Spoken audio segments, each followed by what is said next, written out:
comfortable with change, wanting to be an entrepreneur. And I think if that's the case, it's just probably not a good idea. Let's have a conversation. Keep them applause going.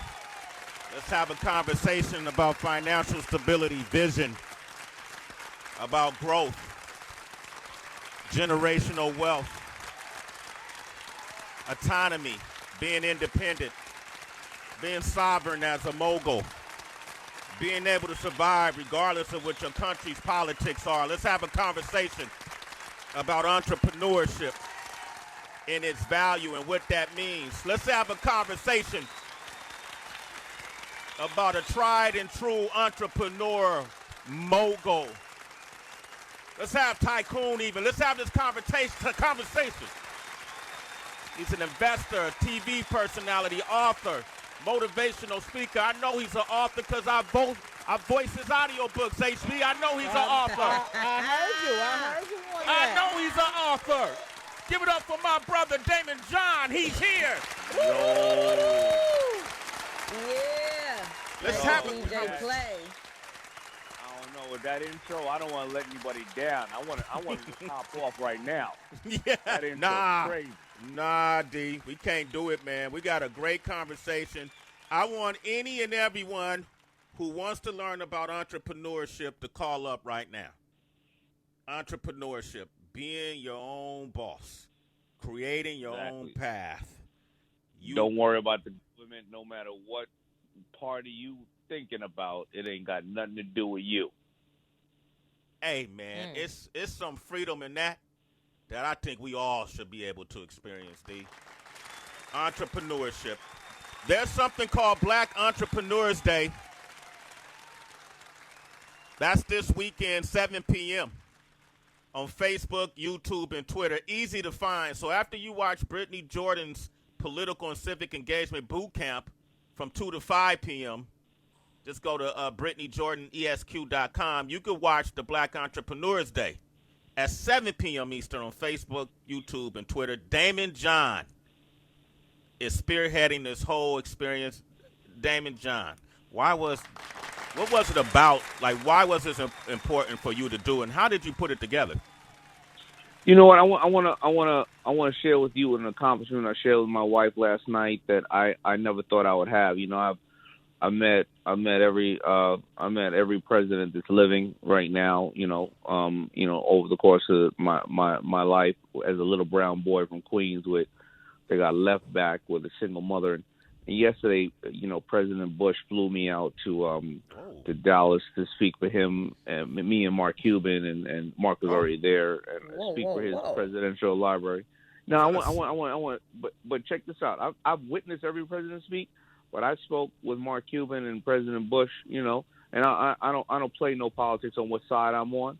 But he gave me a standing ovation. A little brown dyslexic boy from Queens that grew up with a single black mother that had I barely even finished high school. So if I can make this, man, I can make it there. Anybody can. You know what I mean? Yo, you went from being dyslexic to advising a president. That's Daymond John. Come on. Who hit that button in the studio? Hey man, your stunt hit that button.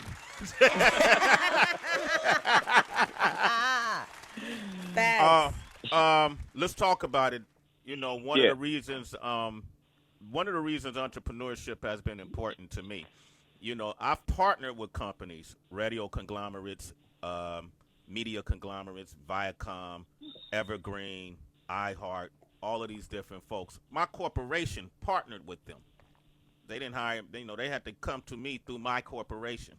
You know, I've always used that in my mindset to keep myself feeling autonomous, that the decisions I make in my creativity are all coming from me. They're not being dictated by anyone else.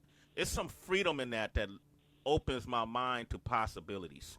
And I think of the thing with entrepreneurship from my own experience, Daymond John from Shark Tank, author and FUBU founder, the liberation, I didn't care about not having the money, the liberation, and then also, you know, having to figure things out equipped me so well that no matter what goes on in this country's economy, I'm straight. that's one of the glories of entrepreneurship when you're successful. Right. For you, what was it, Daymond John? What was it about entrepreneurship? It was, I felt I was solving a problem that nobody else wanted to solve, and that can be as easy as making a sponge or being a hairdresser or a truck driver. Believe it or not, you know what I mean. A lot of people think that entrepreneurship is this grand old theory. You know what I mean? Of I'm gonna solve a problem and change the world. You can be solving a problem for one person, and you're solving the problem for yourself. I'm making my own schedule. I think like this, and I'm going to conquer that. You know what? And if I fail, I failed. I ain't leaving it up to anybody else to fail. Like a lot of people right now, they're home because their boss, as well as their boss had good intentions, they weren't prepared for a pandemic, and now you were working on their dream, and now you're out of work. So, entrepreneurship is about taking the responsibility and not saying that somebody else is going to do it, solving a problem, and failing and moving on after that, Yeah. That's what figuring it out. It's about figuring it out. Figuring it out. Black Entrepreneurs Day is October 24th, 7 p.m., Facebook, YouTube, Twitter. I know people who are outside of the black community will be watching as well. Entrepreneurship exists in many ways, man. I saw a lot of guys grow up in Oakland that just had to find alternative means of making money. A lot of it was, deemed illegal, But I watched them create a network of a distribution network. They had people that came to them, clients that bought their product from them, or whatever. And we're talking weed. We're not talking anything other than weed. And, they would gradually grow. They would create a base, a consumer base for themselves, and they had constant different streams of revenue. And then after that, they start going into extract. They start going into edibles, and now they got a whole glorious thing. But at the time when they were doing it initially, it was illegal. And I think a lot of us ignore that if we could transfer some of those skills we learned as we try to scratch and fight and survive and stay above ground, that those skills are actually transferable into a legitimate business world. Would you agree, Daymond John? This country is built off of that. This country is built off of people that extracted, skills from doing illegal activities. Actually, America is built off of them sending all the criminals over here from England.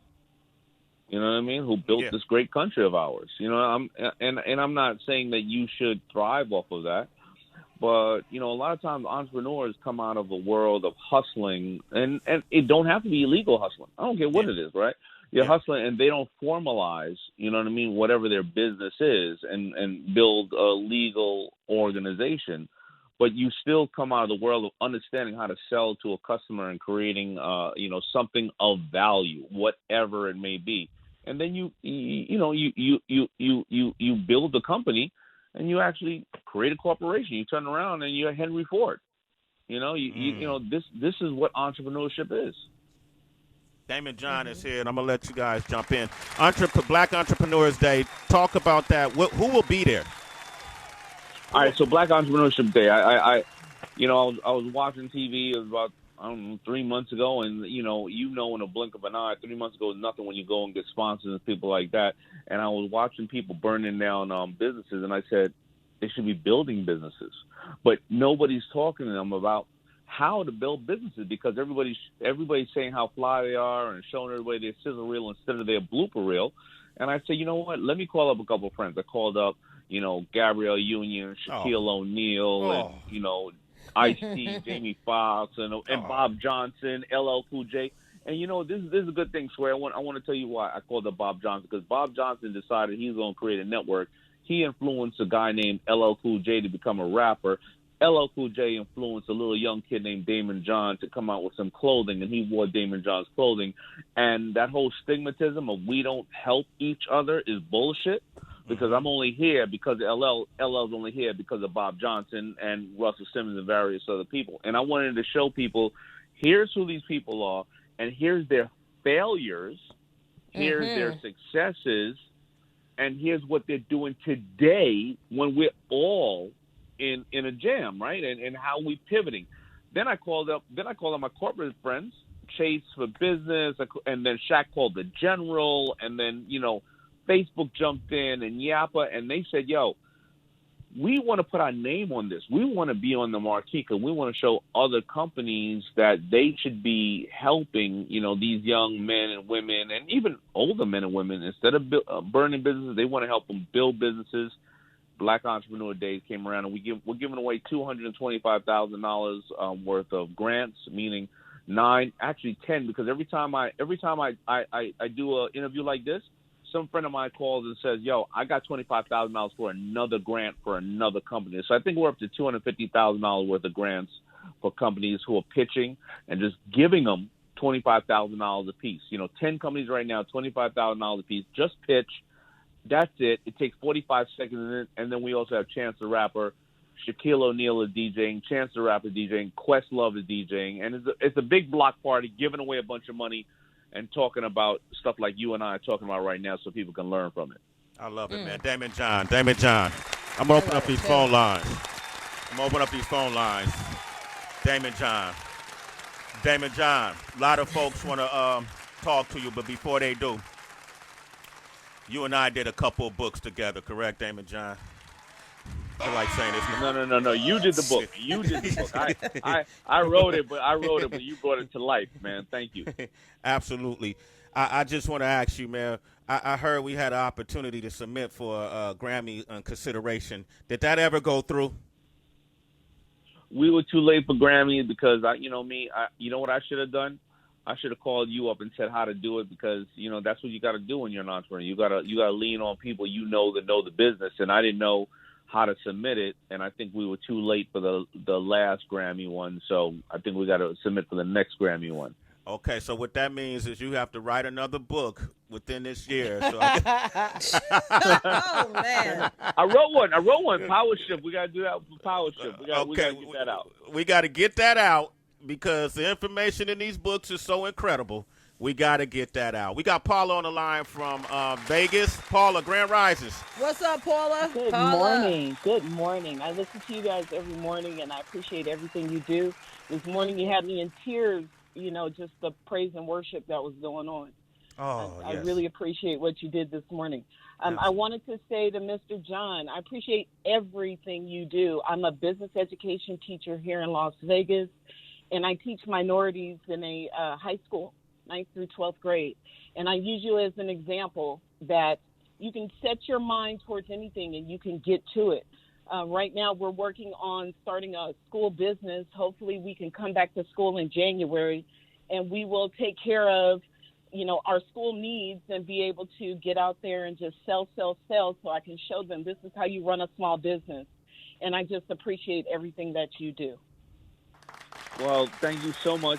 First of all, God is good, and thank you. Amen. That's why we're all here. And I write my books because those are carefully, created over a period of time. But I could never be a teacher every day.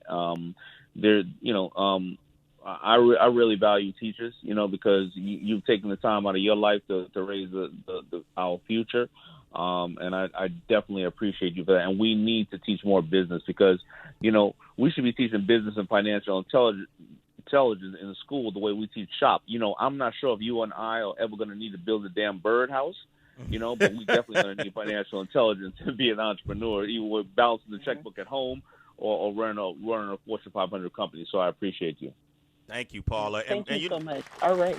Paula, it's yes. two events happening this Saturday. I think you should have those kids you work with watch. The first one is with Brittany Jordan, and it's a political and civic engagement boot camp. And you can find out about that with just go to BrittanyJordanESQ.com. And then Daymond John, it's going to be taking place at 7 p.m. this whole Black Entrepreneurs Day. And it's going to be on Facebook, YouTube, and Twitter. So all those people you're teaching should be watching these things, okay? We'll be there. Thank There you go. You're a citizen. Let me take another. Morning. This caller has a great question for you. Absolutely. Jackie's on the line from Houston. Jackie, Grand Risings. Jackie. Hey, Jackie. Grand Rising. Hi. Good morning. How's everybody doing? doing This is good. Jackie from Houston, Texas, originally from Cleveland. But thank you for this opportunity. I do have a quick question. I just launched my business about 45 days ago, and it's a lot of work. I did some extensive research. But my question is, for those that really want to dive into entrepreneurship, what is the importance of doing your research and getting your business registered, like with the EIN number, having a mentor? What's the importance of that? Can you share that with us? Well, yeah, the fundamentals of the business, and congratulations, the fundamentals of running a business is extremely important. So if you feel that you're going to launch this business, an EIN number, doing a DBA or a LLC or anything like that is important, because as you grow, let's say I was never able to take FUBU public because I set it up the wrong way. So you want to make sure whether you need a trademark or a patent or all those things are really, really important. And you don't want to give anybody a piece of your company, even if you found it with a friend. It needs to either be 51%, 49%, because somebody has to be a decision maker, because in case you guys break up for whatever reason, there's going to be a 50-50, and you're going to have to dissolve the whole company if you don't agree. What I would say you would do, like I did with my partners, I was like, well, if you come in and you work 10 hours a week or 20 hours a week, whatever it is, your shares will vest at a certain period of time, a month, 2 months, 10 years, whatever it is, right? So you want to create the foundation, and I say to you, go to an expert who knows how to do this. And in almost every community, there are business experts who know how to do this. But the foundation is extremely important. So whether you're building a house or whether you're building a company, the foundation, if it's poor, it'll crumble after a certain period of time. So you asked a very important question, and make sure you own whatever your trademarks are and you get them registered, because a lot of times on Shark Tank, it happened 3 separate times. To me, I invested in a company. They were like, well, this is the name of my company, and I named it after my son. I can name it after my son. If you don't have a registered trademark, you can't name it after anything, because if you could just name companies after your children, then my next company would be named, my next child would be named Nike, and my other child would be named Apple. You just can't do that, right? So you got to make sure your trademarks are registered and all your things are registered. Jackie, thank you for your call. And then make sure you watch on Saturday, okay? Yes. Can I let everybody know my Instagram page and my website? Absolutely. Go ahead. Thank you. If you guys can follow me on Instagram, it's Shaded Eye Candy, candy with an I. My website is shadedeyecandy.com. I sell for fashion, eyewear, apparel, and accessories for men, women, and children. You guys have an awesome day. You too. Thank you, Yeah. Jackie. I like her. She got that all. Yo, you know why it was funny? Because Jackie changed her whole voice. Yes. Yeah, that's the key to the hustle. Always put yourself out there. Let people know. I ain't mad at Jackie. Amir, how you? Hey, Heather, Amir's in Jersey. What's up, Hey, Amir? What Amir. part of Jersey you in? What's up? How y'all doing? Good morning. I'm from Music City. So from where? City, South Jersey. Can you hear me? He said Union City? Union City? Yeah. South Jersey. Atlantic South. City. Atlantic City. Can you guys Atlantic City. Atlantic. yeah, Just okay. There you go. Oh, okay. What's up? Yeah, that's good South morning. Jersey. Good morning. Thank y'all for having me. Absolutely, man. You got a question for Daymond John? Yes, I do. So, first of all, I want to say I got some FUBU in my closet right now, so I want to say I definitely appreciate you for that. My man's in there. So, just some background on me. I'm entering the business world myself. I'm in my 20s, and I came up with the social media app, and I'm in the process of getting it off the ground. My problem right now is I don't really have the capital like that to really invest in the company the way it should be invested in. And I was just wondering if you knew any tips and tricks on how to maybe take the next step. Yeah, so read either my book, The Power of Broke, or another book called The Lean Startup. You don't need capital, especially if you have a social media company. The whole purpose of knowing that you have a valid company is that people are sharing the information and all getting on the platform.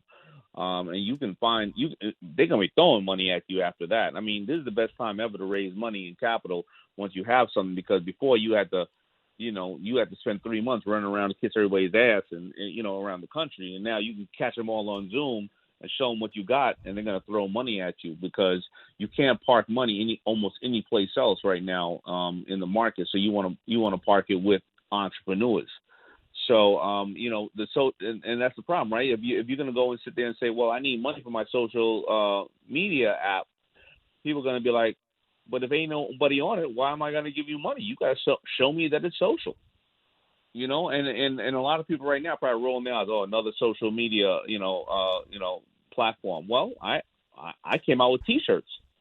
There were millions of people making T-shirts. So the issue is you need to just raise basically a consumer base who's sharing this and saying this is why we need to be here, and then people will throw money at you, inclusive of myself.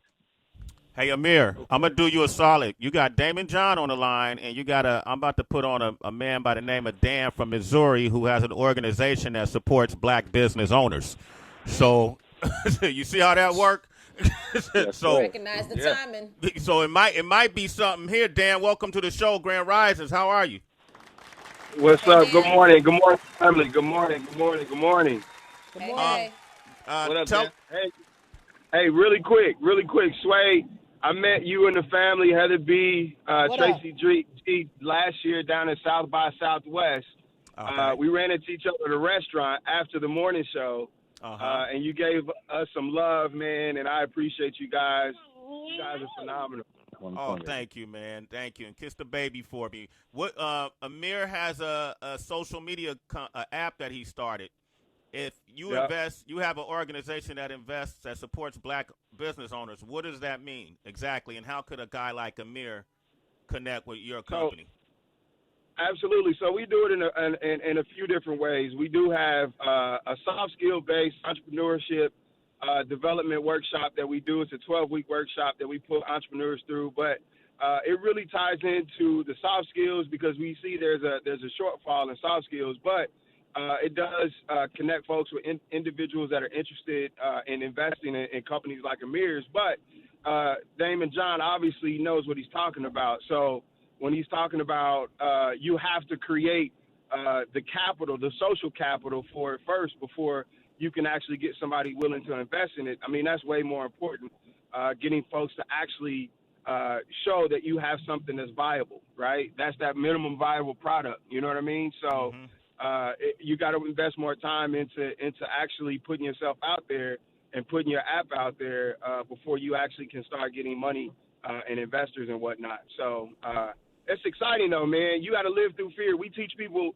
you got to live through fear and not be debilitated by it because sometimes it's kind of hard to ask for money or it's sometimes hard to ask for support. You know what I mean? So getting that support is as equally as important as, if not more important, than getting that actual financial commitment from somebody. I couldn't agree with him more. I got to tell you something about a misconception about entrepreneurs. People think entrepreneurs are hardcore.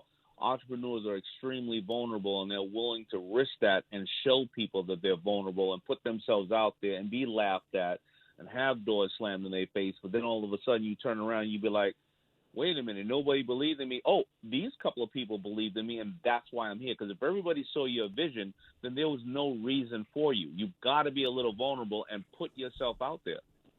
I love it, man. Hey, Dan, what's the name of your company, and how can Amir follow you?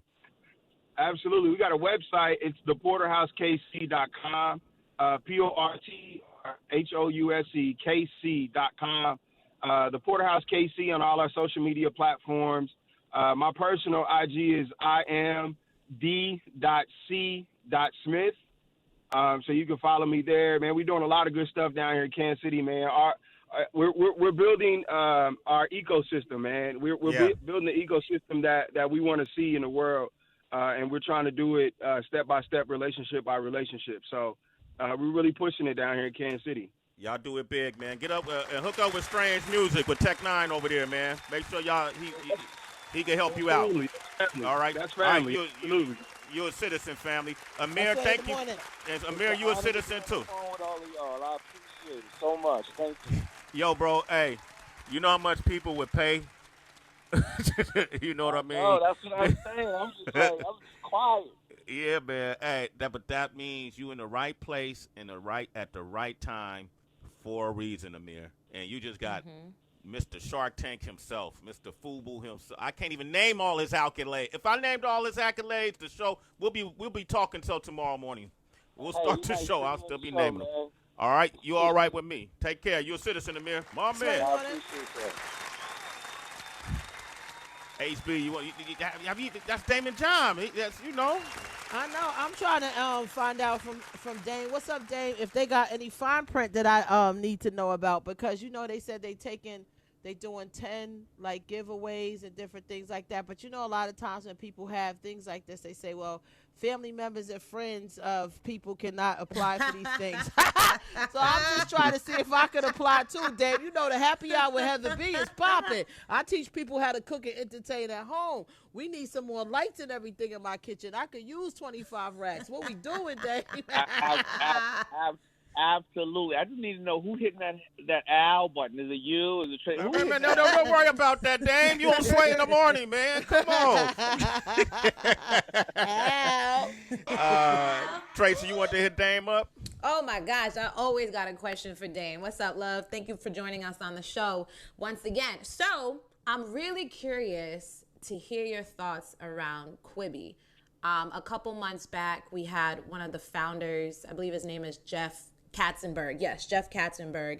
And Quibi shut down its doors after like 6 months. And so they're returning their investor funds, et cetera, et cetera. For those who are unfamiliar, Quibi was basically, the goal was to revolutionize streaming by pretty much being the Netflix of phone content consumption.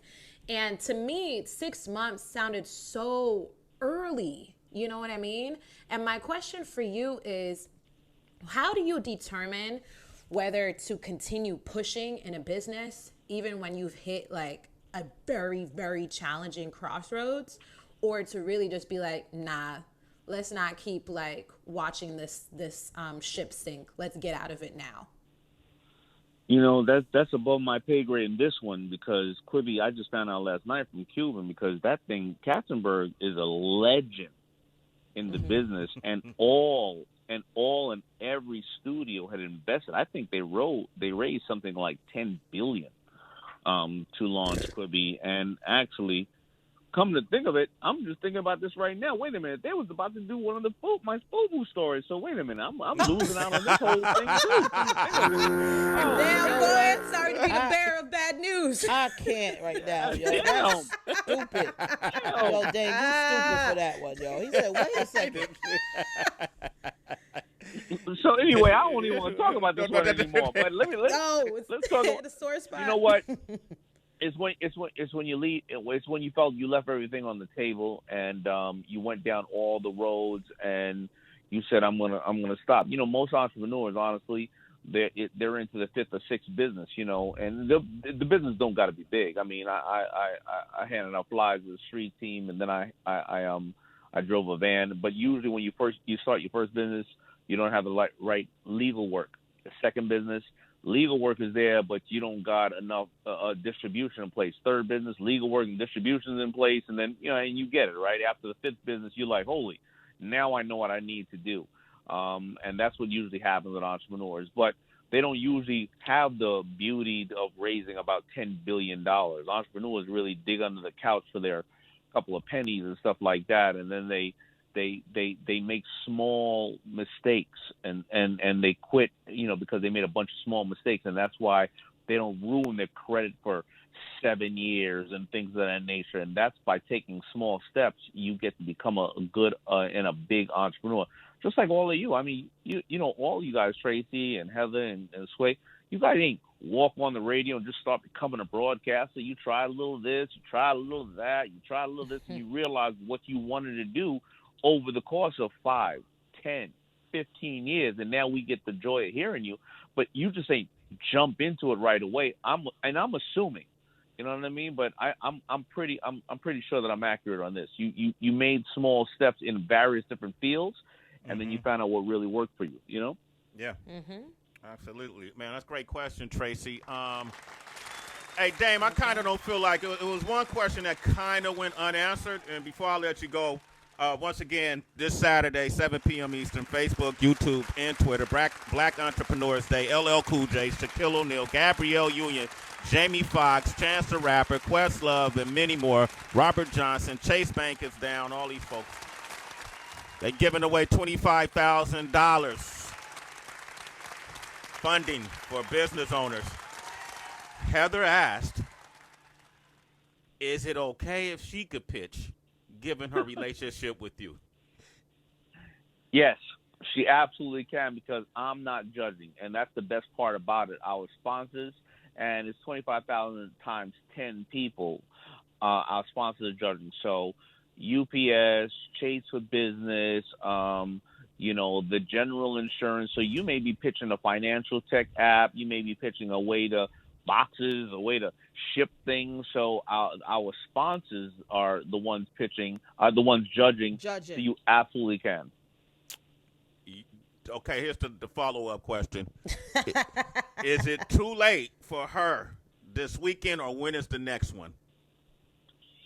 Yeah, so I didn't want to say that it's a little late, because we already did that. But here's the beautiful part. The way people throw money at me, to give away.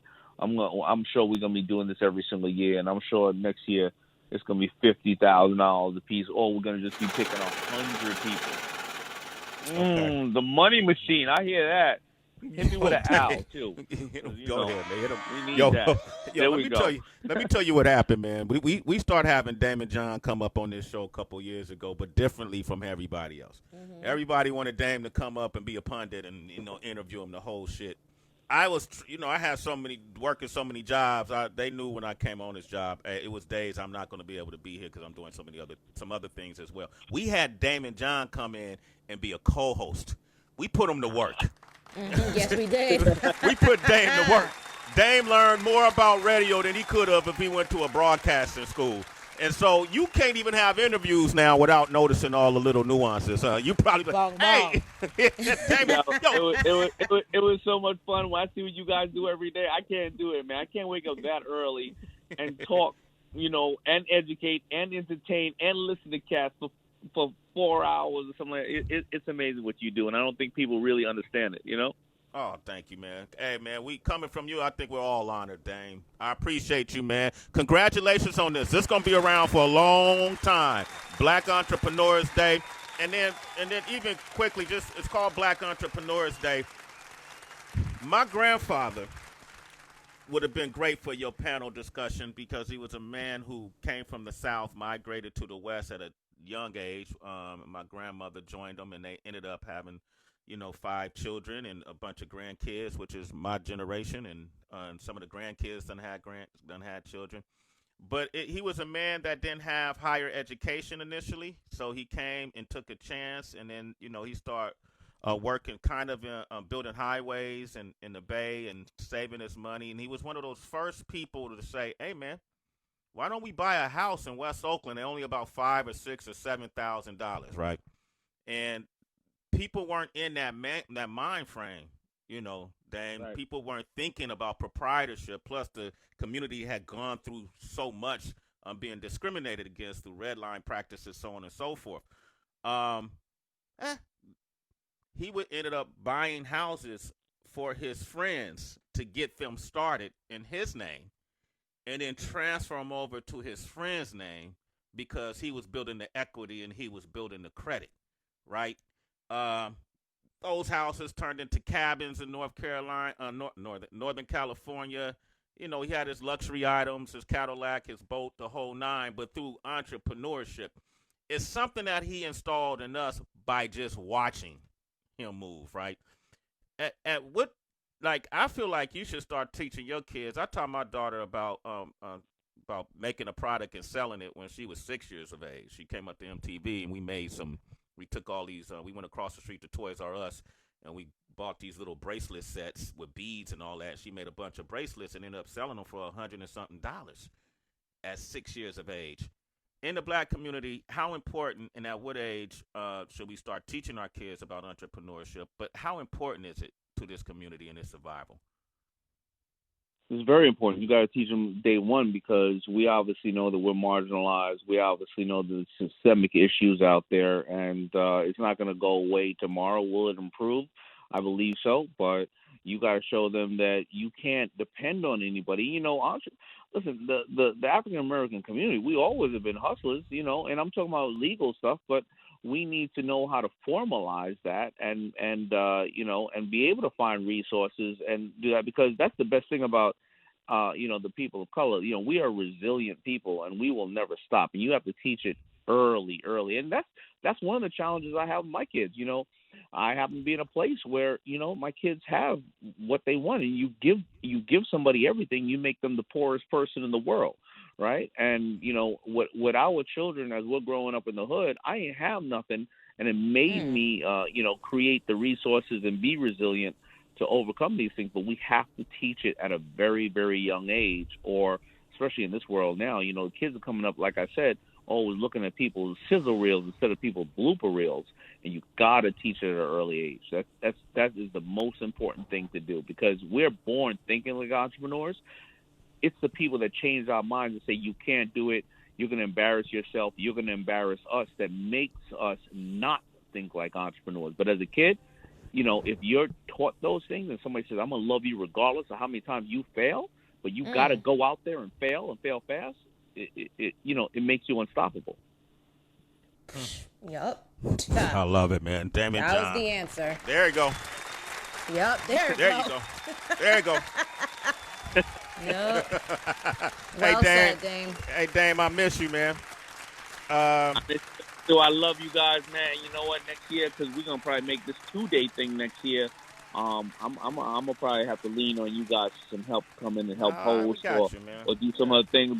But Heather, you can't be in there hosting, talking about where my check from the Dave, look, Dave was like, I know how she think her husband is from Queens. I know exactly where, like, she lived with horse. Food too, and end up leaning on the judges being like, yo, she need that bag real quick, and I'm not. Yo, Dave said that shit before he skirted out, like, yo, she lived with horse, he's from Queens. I know exactly how she thinking. Let me step in now for next year. Tell her, Queens, get the money. No on time, no cash. Listen. Hey, Dame, I want to give you a tip. It's a company called Blanket Pancakes and Syrup. Blanket Pancakes and Syrup. I wanted to ask you about them anyway, but look them up for me if you get a chance. Like on Instagram, Blanket Pancakes and Syrup. I'm gonna hit them. I'm gonna look them up right now. Look them up right now. Follow them. Good people, young entrepreneurs, family business. They're doing it on their own. They got amazing product. The pancakes and syrup have no HFCSs, no preservatives, no GMOs, none of that stuff. And it's healthy eating, healthy syrup, the whole nine across the board. Blanket Pancakes and Syrup, good people. Yeah, man. Okay, Dame, check them out for me. You looking them up right now? I'm looking them up right now, right after we get off. There you go, man. I appreciate you. Daymond John, that's our family. He's a citizen. Super. Right, he's a member. Okay? Woo. J45, man. Love you, brother. A lot of citizens. Hit him up, Daymond John. See you Saturday.